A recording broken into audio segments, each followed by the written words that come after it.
You press a button, and across the room the television obeys. No wire, no sound, nothing you can see. It feels like a small act of magic, but there is no magic here. Inside that little black box is a tiny computer and a light you were never meant to notice.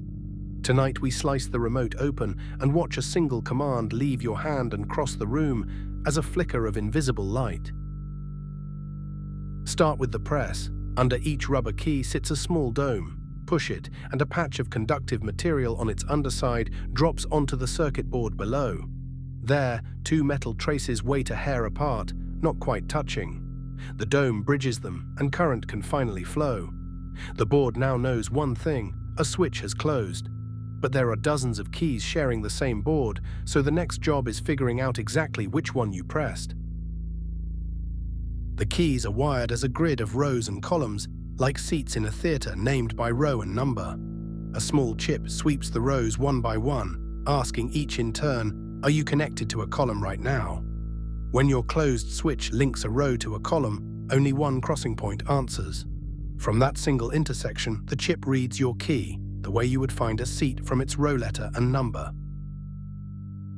Now the chip looks up what that key means. Inside its memory is a table, one entry per button, each holding a short string of ones and zeros. Volume up is one pattern, power is another.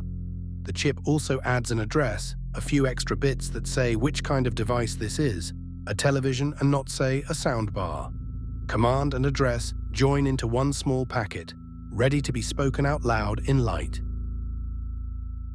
At the front of the remote sits a single light-emitting diode, an LED, but not one that glows for your eyes. It shines in infrared, a color just past red that human eyes cannot register. The chip now flashes this diode on and off, fast, turning the packet of ones and zeros into a pattern of pulses. A 1 might be a long flash, a 0 a short one. The whole message takes a fraction of a second.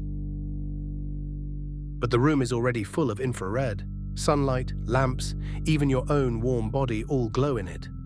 So the remote does something clever. Each pulse is not steady light, but a blur of flickers, switching on and off about 38,000 times every second. That rapid stutter is a signature. Ordinary light does not blink that fast, so the television can listen for this exact rhythm and ignore everything else flooding the room.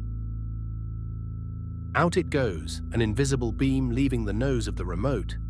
It spreads as it travels, so you do not need perfect aim. The light can even bounce.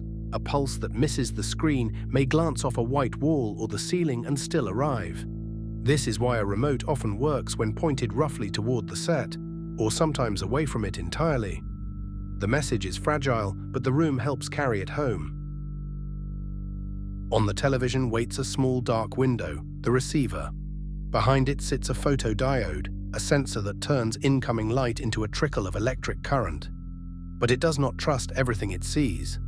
A filter inside is tuned to that 38,000 times a second flicker, like an ear listening only for one pitch in a noisy crowd. Steady sunlight is shrugged off. Only the stuttering beam from your remote gets through to be heard. Now the television peels the signal apart. It strips away the fast flicker and keeps only the shape underneath, the long and short pulses, the ones and zeros. A chip reads them back into the packet your remote built. First the address, then the command. It checks the address. Is this meant for me, a television? Yes. Then it reads the command and finally understands what you asked for, perhaps simply make the volume louder. That address matters more than it seems.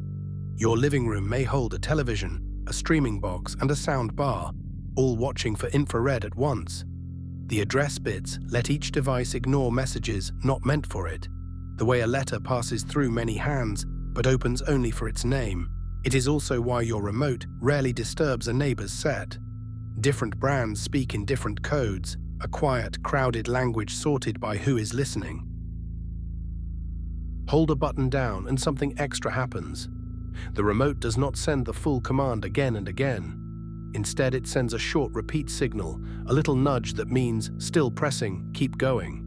The television counts these nudges and keeps acting, raising the volume step by step until you let go. It saves power and keeps the message clean. Release the key, The nudges stop, and the television quietly waits for whatever you ask next.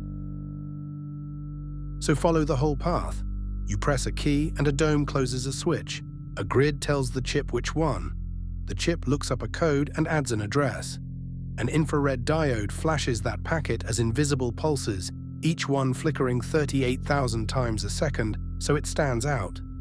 The beam crosses the room, even bouncing off walls.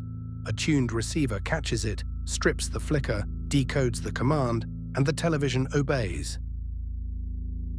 A button, a flash of light you were never meant to see, and a screen that answers from across the room. The next time the volume rises or the channel changes on its own, you will know exactly what just crossed the air between your hand and the glass. A tiny computer speaking in invisible light, small machine, quiet wonder, sliced open at last. This was the Cutaway.